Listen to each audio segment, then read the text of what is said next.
ese parásito que era así de nanito, que era así que diminutivo, que era una semillita que no parecía una semillita de chía, que estaba aquí, ahora es un monstruo. Ahora es un monstruo.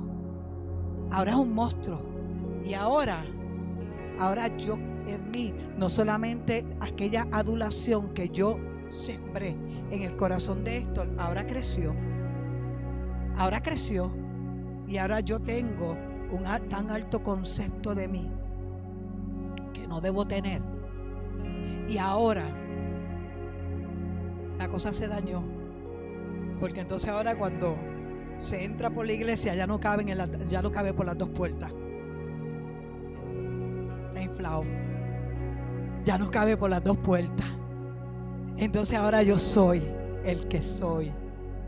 Ahora yo soy el más que aquí, el mejor. ¿Ves? Y tenemos que tener mucho cuidado con esa semillita de la adulación. La adulación se convierte en idolatría.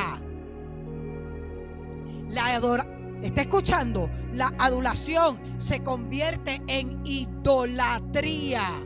Y cuando yo comienzo a idolatrar aquellos dones que Dios puso en mí para beneficio de la iglesia, para exhortación, para que la iglesia sea edificada, ahora ya eso no me parece importante, porque ahora se trata de mí. Y cuando yo comienzo a pensar de esa manera, yo comienzo a idolatrar. Y cuando yo comienzo a idolatrar, ahora ya lo que Dios está haciendo a través de los dones no es importante, porque ahora se trata de mí. Mire qué peligroso es la adulación. Y la adulación poco a poco va tomando el lugar de Dios. Y cuando todo lo que toma el lugar de Dios se convierte en ¿qué? En idolatría. En idolatría. Así que tenemos cuidado. Cosas como esta. Poner en primer lugar la persona que Dios ha puesto a nuestro lado. Tenga cuidado. Tenga cuidado. A mi esposo me lo dio el Señor. A mis hijos me lo dio el Señor. Pero primero es Él. Primero es Dios. Primero es Dios. Porque poniendo a Dios en primer lugar, lo que Él me dio está cubierto. Mis hijos están cubiertos, mi esposo está cubierto, mi casa está cubierta. Todo lo que Él me dio está cubierto. Pero cuando ponemos aquello que Dios me dio, lo ponemos en primer lugar, hay que tener cuidado. Hay peligro, amado. Hay peligro. Y entonces volvemos, todo lo que ponemos en primer lugar se convierte en ¿qué? En idolatría. Así que cada vez que nos examinamos, cada instante, todos los días, nosotros tenemos que decir: Señor, ¿qué hay escondido en mi corazón? ¿Qué es lo que hay escondido en mi corazón que pueda cortar la relación contigo? Que pueda dañar la intimidad que tengo contigo. Yo tengo que tener cuidado conmigo misma. Yo tengo que tener cuidado. Usted tiene que tener cuidado. No es una sugerencia lo que Pablo le estaba hablando a Timoteo. Era un mandato directo. Pablo le dijo: mira, Pablo no le dijo: si tú quieres, a la medida que tú puedas, en tanto te sea posible, ten cuidado de ti mismo. No. Pablo le dijo: ten cuidado de ti mismo. O sea, preocúpate por examinarte. Preocúpate por tener cuidado de tu relación. Preocúpate de tu conducta. Preocúpate de lo que tú hablas. Preocúpate de quién tú eres en la iglesia y en la comunidad de fe. Preocúpate de saber que lo que estás haciendo, que lo que estás hablando, vaya consono a la doctrina que has recibido de la palabra. Ten cuidado de ti mismo. Es un mandato directo para que se continúe practicando algo que ya se está haciendo. Prestando atención al carácter, atendiendo constantemente, examinando mi corazón constantemente, sin descuidarme de ello ni un solo día. Así que yo tengo que tener cuidado. Necesitamos que el Espíritu Santo nos revele las áreas en nuestro corazón. Necesitamos que el Espíritu Santo, necesitamos que tú seas sensible a la voz del Espíritu. Necesitamos que seamos sensibles a la voz del Espíritu cuando me dice esto no.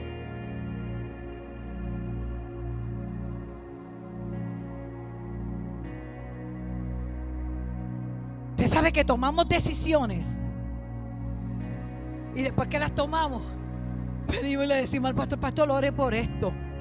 Es que, pastor, esto, ¿verdad? Yo ore para ver qué es lo que Dios quiere. Pero ya tomamos la decisión. Ya tomamos la decisión. Y cuando el hombre toma la decisión, no hay manera de volverlo atrás. Oye, porque nos empecinamos en que eso es. En que eso es. Y a veces no escuchamos la voz de Dios porque no queremos escuchar la respuesta de Dios, porque no queremos escucharla porque es contrario a lo que tú y yo queremos escuchar. Y es importante que seamos sensitivos a la voz de Dios. Y cuando Dios dice para. Y cuando Dios dice no, es no. Y cuando Dios dice no se puede de esta manera. Tenga cuidado de tomar decisiones fuera de la voluntad de Dios, porque cuando los resultados se dan son catastróficos y no puedes decir que estoy viviendo una crisis porque se dio de momento. Estoy viviendo los resultados de mi desobediencia, de no escuchar la voz de Dios en el momento que Dios habló. Tenga cuidado, guarda tu corazón. Y en tercer lugar, el testimonio y la vida personal. Tu vida personal delante de Dios debe estar aprobada. Tu vida personal delante de Dios debe estar aprobada. Porque hay que tener cuidado de nosotros mismos. Hay que tener cuidado de estar predicando a Cristo y tener la comunión rota con Cristo hace rato. Y estamos predicándole a Cristo a mucha gente, y nuestra vida espiritual está viviendo un desorden. Un desorden. Y ciertamente predicamos la palabra. La gente predica la palabra, usted presenta a Cristo y aquel va a ser beneficiado porque la palabra de Dios no retorna atrás vacía. Pero cuando nos examinamos nosotros mismos, entonces tenemos que decir: pero espérate, yo estoy predicando a Cristo y la vida mía está en desorden. ¿Qué es esto? Tenemos que tener cuidado. Tenemos que tener constante cuidado de nuestra vida espiritual, amado. Pablo dijo: ten cuidado de ti mismo. Para predicar la palabra, para enseñar la palabra, para publicar la palabra, para evangelizar a Cristo, tú tienes que tener cuidado contigo mismo. No sea que viniendo a hacer la bendición de otro, tú seas reprobado por el Señor.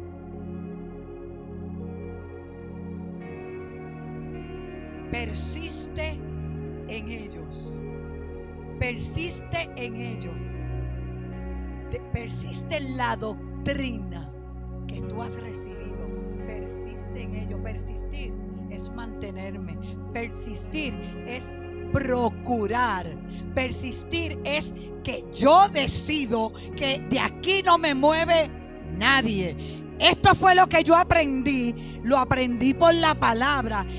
O sea, no son concepciones, no son ideas, no son formas que yo quiero, de la forma que yo quiero explicar de acuerdo a mi conveniencia, los fundamentos bíblicos. Yo te estoy hablando de una sana doctrina.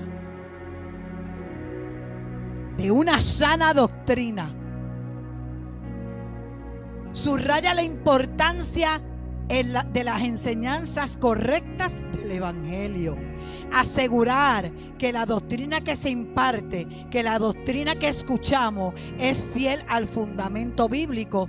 Eso es relevante hoy en día. La persistencia es fundamental.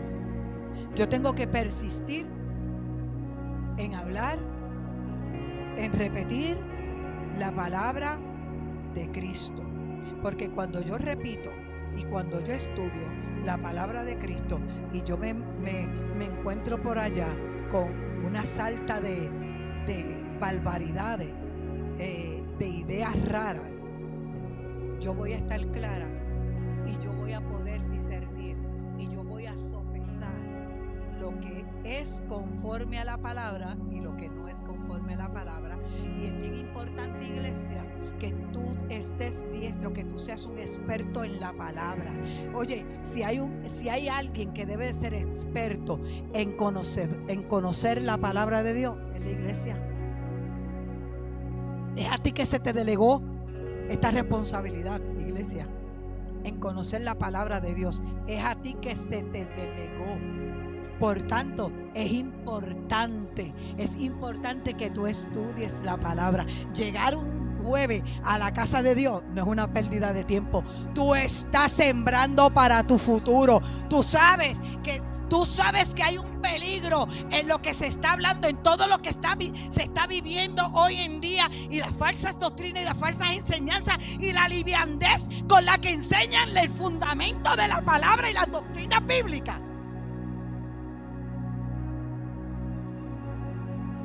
Y que no sepamos lo que está bien y lo que está mal,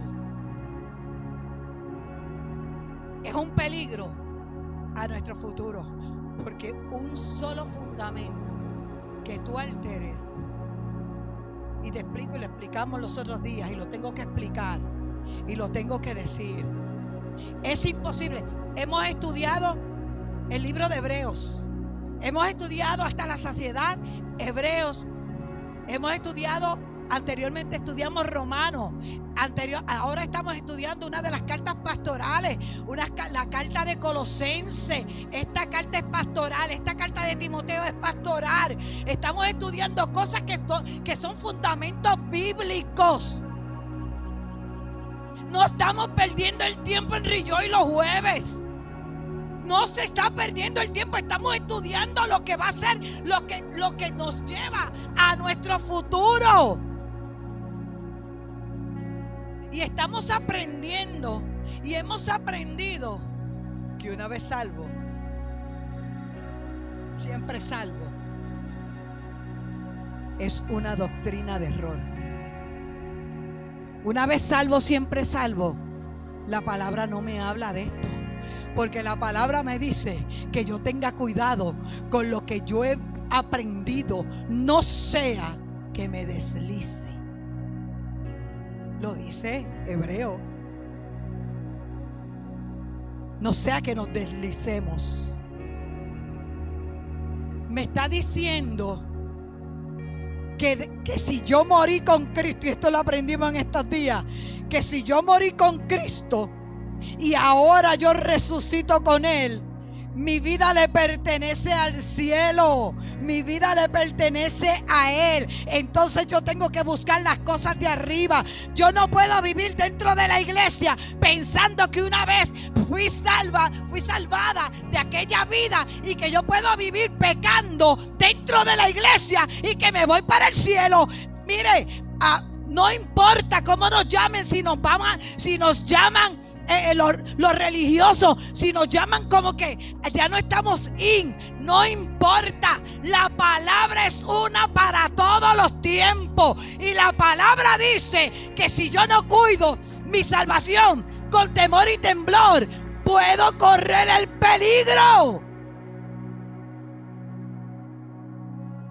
Yo no puedo vivir pecando dentro de la iglesia y pensar que si viene Cristo, me voy con Él, me voy con Él, me voy con Él. No puedo. Amado, la palabra no me habla de eso. Así que yo tengo que asegurar que la doctrina que yo escuche por allá afuera, porque es inevitable, nos vamos a encontrar gente que nos van a hablar y nos van a decir y nos van a... ¿Cómo? ¿Usted se acuerda que antes, mucho tiempo atrás, muchos años atrás, y hago paréntesis, los que vinieron los que se convirtieron con los tatuajes ya hechos, no estamos hablando de eso. De la manera en que llegaste, así te queda, así te aceptamos, así te queremos, y la palabra no habla en contra de eso. Yo estoy hablando de los que están aquí dentro. ¿Tú te acuerdas que antes el que tenía un tatuaje, tú decías, wow, mira, tiene un tatuaje? Y lo miraba y era tan extraño. Ahora, si tú no tienes un tatuaje, no estás en nada. Ahora el que no tiene un tatuaje es el extraño. Ahora el que no tiene un tatuaje es un alien. Ahora el que no tiene un tatuaje no está en in. ¿No? Yo no puedo vivir. Y pongo este ejemplo, muchos más. Yo no puedo vivir pensando que voy a vivir como vivía en el mundo, pero porque estoy sentada dentro de las cuatro paredes de la iglesia, yo estoy salvada. La persistencia es fundamental y no es suficiente. Doctrina quiere decir una enseñanza o una verdad fundamental de la palabra de Dios. Es imposible enseñar la Biblia sin enseñar doctrina. No hay manera de que yo te pueda enseñar la Biblia si no te enseño doctrina. No hay forma. El mensaje está pesado, yo lo sé. En nuestra formación no puede faltar la doctrina bíblica. En mi formación espiritual no puede faltar formación bíblica. No puede faltar doctrina. La doctrina es el fundamento de la iglesia.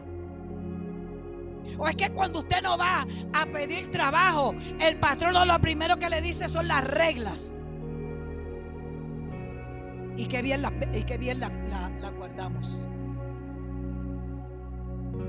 La iglesia de Cristo también tiene una regla no puesta por los hombres. La palabra.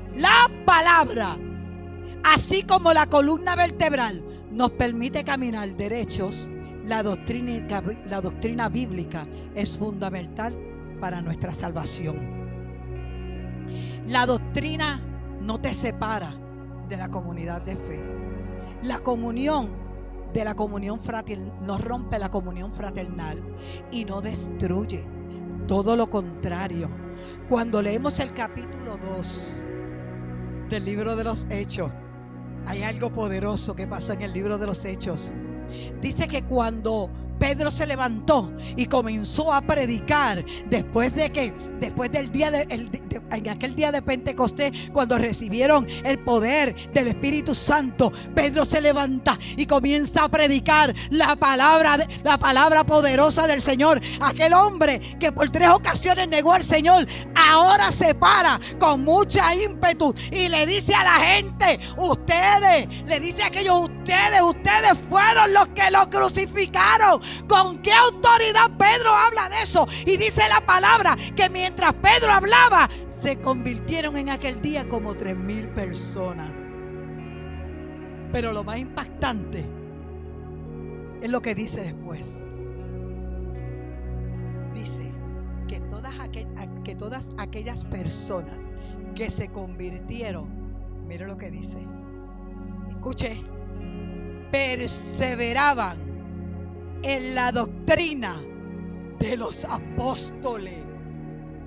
Perseveraban, o sea, se mantenían, estaban parados en aquella palabra que aquel día fue regada, y ellos se mantenían en aquella doctrina. ¿Y sabe lo que causó aquello? Aquello causó que la iglesia naciente comenzara a comer juntos con alegría y con sencillez de corazón. O sea, que perseverar en la doctrina de Cristo, perseverar en la doctrina me permite sentarme con mi hermano y comer con alegría y sencillez de corazón. O sea, que para mí es un honor sentarme a la mesa con usted, que para usted es un honor sentarse a la mesa conmigo, que estamos todos en una coinonía y en una sencillez de corazón. Y eso la palabra lo resalta. ¿Usted cree que por qué resalta la palabra eso?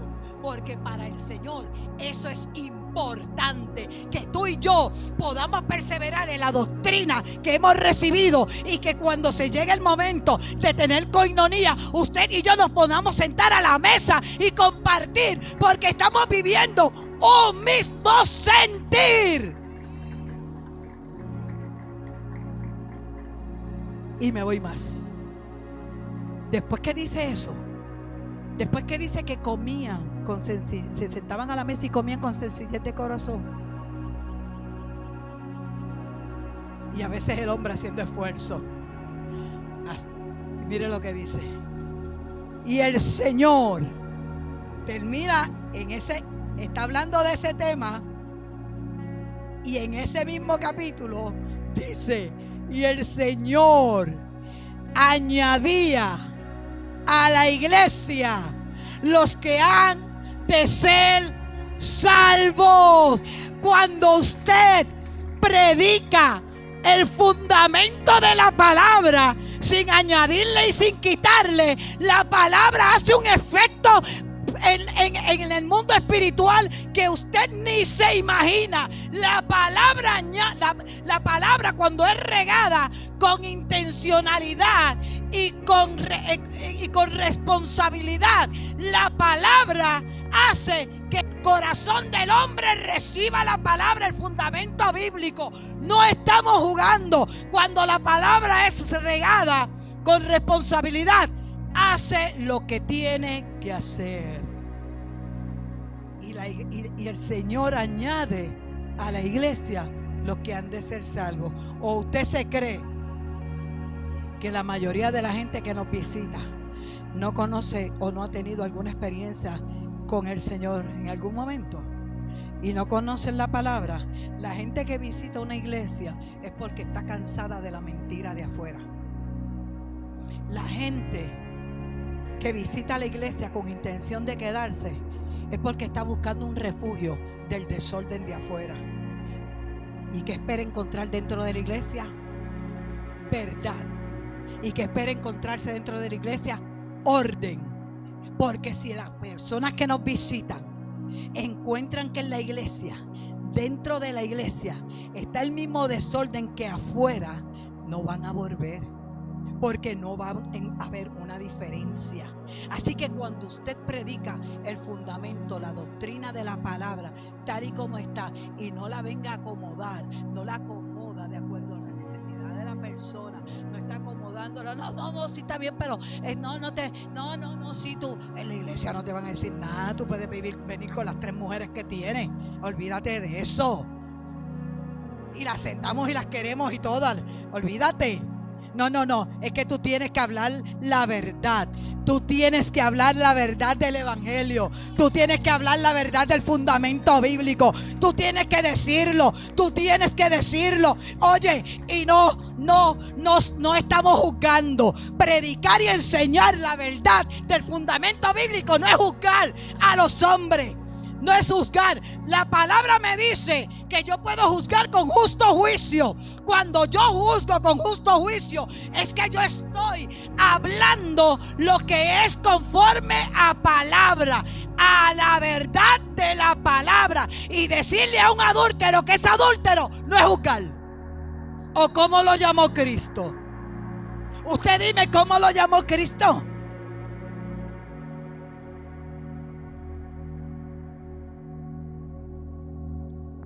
Hablar conforme a la verdad del evangelio no es juzgar. La gente que te quiere tapar la boca te dice que tú estás juzgando. Porque claro, ¿a quién le gusta? ¿A quién le gusta que le señale sus pecados? Cuando nosotros estamos hablando verdad, no estamos atacando al ser humano, estamos atacando la acción. Y atacar la acción no es juzgar. Si yo te amo, yo te voy a decir cómo está tu condición de vida, porque yo no quiero que te pierdas. Si yo te amo y yo te veo caminando en dirección incorrecta, en dirección opuesta a la cruz de Cristo, yo te lo voy a decir, porque mi interés es que en aquel día tú te levantes también, tú te vayas, aquel día nos podamos encontrar en el mismo lugar. Esa es nuestra meta, esa es nuestra meta. Y no podemos esperar que cualquier persona irresponsable te diga que puedes seguir viviendo como tú vives y que te vas a ir para el cielo. Eso es una irresponsabilidad y Dios pide cuenta por ello.